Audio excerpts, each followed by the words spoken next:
देश में जब भी चुनाव से पहले मतदाता सूची को दुरुस्त करने की प्रक्रिया शुरू होती है तो उसे हमेशा बेहद संवेदनशील माना जाता है। वजह साफ है, मतदाता सूची ही लोकतंत्र की बुनियाद होती है। अगर इसी बुनियाद में गड़बड़ी हो जाए तो पूरे चुनाव की निष्पक्षता पर सवाल खड़े हो जाते हैं। इस वक्त देश के दो राज्यों बिहार और झारखंड में चुनाव आयोग की गतिविधियां इसी वजह से भी चर्चा में है।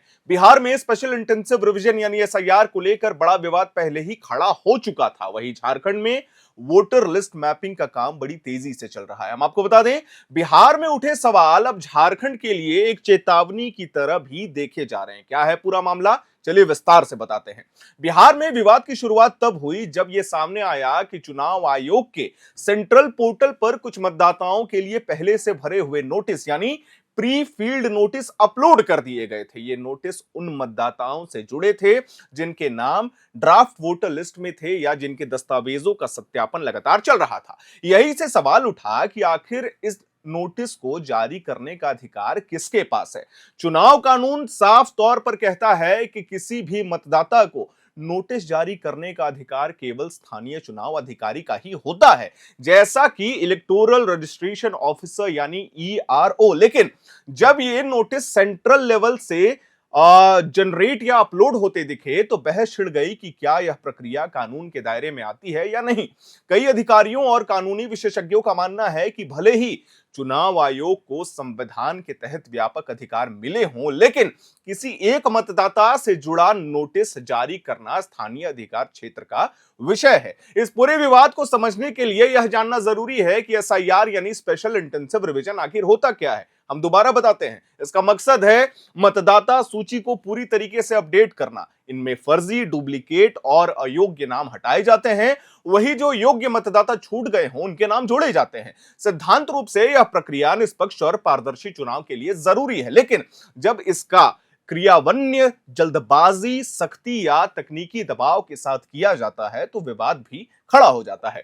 बिहार में एसआईआर के दौरान कई इलाकों से शिकायतें सामने आई थी, आपको याद होगा। फिर से बताते हैं। लोगों ने कहा कि उनसे अचानक अतिरिक्त दस्तावेज मांगे गए, कई मतदाताओं को घर पर नहीं मिले बताकर चिन्हित कर दिया गया और बड़ी संख्या में गरीब, प्रवासी मजदूरों और हाशिए पर रहने वाले समुदायों के नाम काटने का डर पैदा हो गया था। यही वजह रही है कि मामला अदालत तक भी पहुंचा और चुनाव आयोग को अपनी प्रक्रिया को लेकर सफाई भी देनी पड़ी। अब सवाल यह उठता है कि बिहार में जो हुआ उसका झारखंड से क्या लेना देना है। दरअसल झारखंड में इस समय एसआईआर से पहले की एक अहम प्रक्रिया चल रही है जिसमें वोटर लिस्ट मैपिंग कहा जा रहा है। यह एक तरह से आधार तैयार करने का काम है ताकि भविष्य में जब एसआईआर हो तो ज्यादा दिक्कतें सामने ना आ पाए। झारखंड के मुख्य निर्वाचन पदाधिकारी के रवि कुमार के अनुसार राज्य में वोटर लिस्ट मैपिंग का काम बड़ी तेजी से आगे बढ़ रहा है। अब तक झारखंड में कुल 2,65,00,000 मतदाताओं में से 1,76,17,548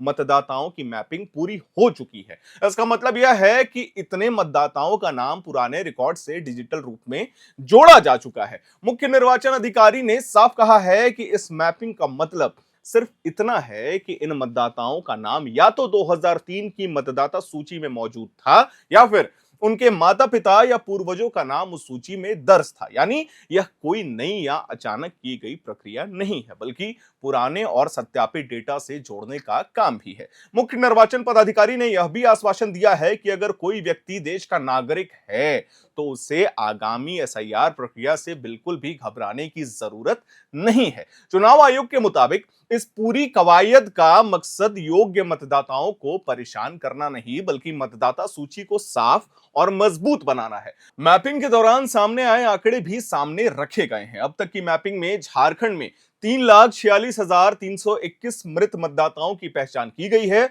वहीं 3,60,109 मतदाता ऐसे पाए गए हैं जो अपना पता बदल चुके हैं। इसके अलावा 1,13,834 डुप्लीकेट मतदाता सामने आए हैं और 2,19,120 मतदाता ऐसे हैं जो सत्यापन के समय अनुपस्थित पाए गए।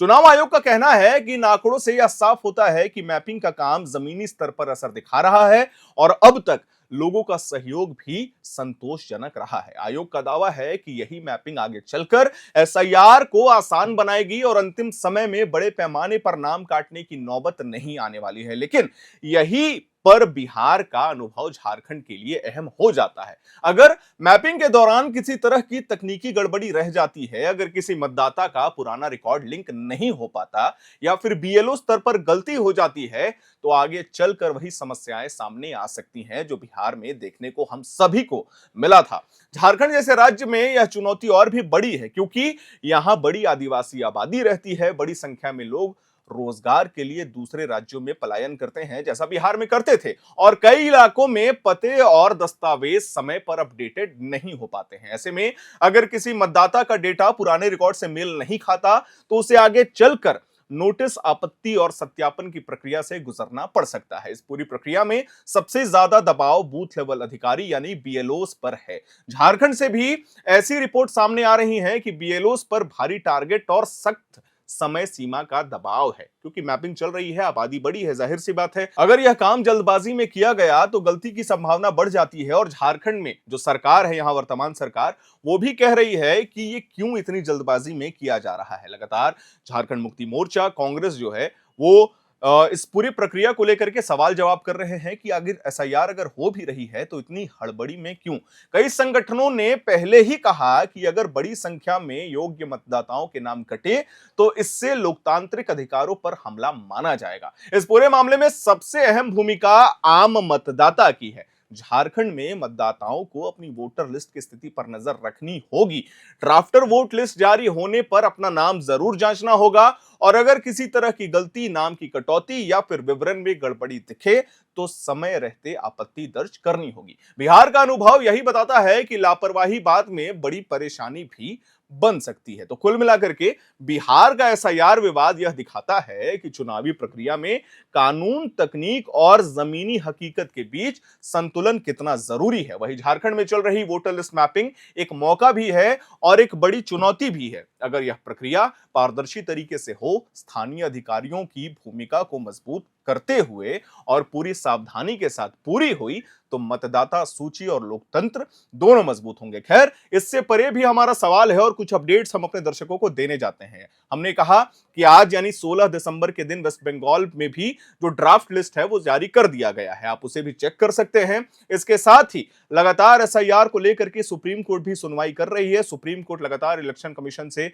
सवाल जवाब कर रही है कि आने वाले समय में आप इस पे क्या क्या अपडेट देना चाहते हैं। इसीलिए इस पूरे एसआईआर यानी कि जो नया एसआईआर प्रक्रिया है उसे कहा जा रहा है एसआईआर 2.0। खैर, आपको हमारी ये जानकारी कैसी लगी, ये हमें कमेंट बॉक्स में जरूर बताइएगा, और कमेंट बॉक्स में यह भी बताइएगा कि क्या आपने अपना नाम 2003 की मतदाता सूची से मिलाया, क्या आपका मैपिंग हो चुका है, और अगर 1950 या फिर ceo.jharkhand.gov.in पर आप जाने में असमर्थ हैं या आप वहां से संपर्क नहीं कर पा रहे हैं, वो भी समस्याओं को आप हमें कमेंट बॉक्स में जरूर बताइएगा। वीडियो को लाइक करें, शेयर करें, हमारे चैनल को सब्सक्राइब करें। कैमरे के पीछे मौजूद है मेरे सहयोगी अभिषेक मुकुंद, मेरा नाम है हर्षित और आप देख रहे हैं एयर नाउ।